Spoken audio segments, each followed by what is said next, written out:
Well, in 2019, I started supervising. I had been a supervisor before, but had taken a break from it. And then in 2019, I started supervising interns, associates in our practice. And in 2021, in the pandemic, I doubled our staff because the capacity was greater because we could go online. And then, of course, the need was greater. We're a year into the pandemic. And I started to notice that the counselors were very concerned with the race, the identity, and the other markers of their clients in a way that they were preoccupied with. And whenever I would try to ask them to talk about the clinical constructs, they didn't know what I was talking about.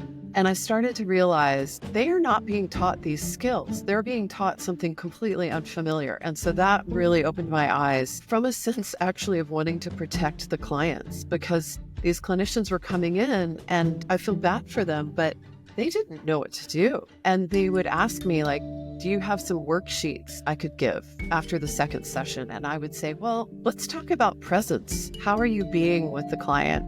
What are you noticing about their presence? And they didn't think that that was enough. And so they're being taught away from the actual clinical skills of being in the room with the person and conceptualizing them along an arc of resilience. So that was the other thing, is that the fragility of the client had to be protected and glorified at all costs. And so trying to understand how therapists were seeing their clients as fragile was a real eye-opener, because that was very different than what I was taught. And what I had come to believe about change is that individuals are inherently resilient and that we have to help them uncover that memory of that or that experience of that and help them develop confidence in that.